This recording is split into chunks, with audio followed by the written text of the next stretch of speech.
Ismét Bátorkeszi Borfesztivál. Az évszázados borászati múltra visszatekintő községben a borászok június 22-én és 23-án nyitják meg pincéiket a nagy közönség előtt, s várják a látogatókat borfesztiváljuk immár 8. évfolyamán. Bátorkeszi büszke finom boraira és ápolja a borászati hagyományokat. Évente megrendezik a régiós és a Vinum Istergranum Eurorégiós nemzetközi borversenyt és természetesen a sikeres fesztivált.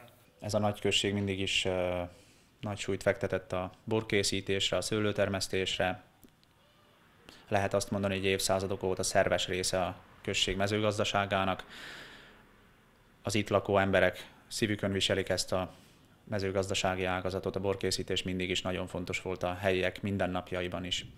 Idén a galambosi dűlőborászé lesznek a házigazdák, a borfesztivál most ezen az egy helyszínen zajlik. Szombaton fő műsor, a 3 színpadon kultúrműsor, a főhúzó csapat a korál, de nyitva lesznek a pincék is.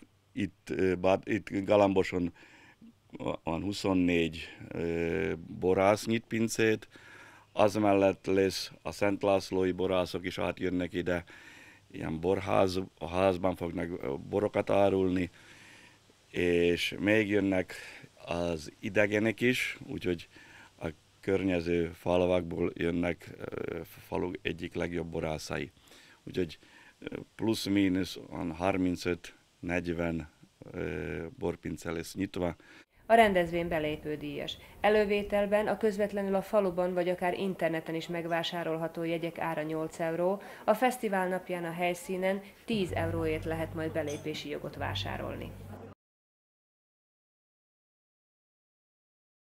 Televízne vysielanie je súčasťou projektu pod názvom Informáciou cez hranicu v prihraničnom regióne Pons-Danubí, Crossing Borders by Information in the Pons-Danubí Border Region, ktorý sa realizuje v rámci programu cezhraničnej spolupráce Maďarská republika, Slovenská republika.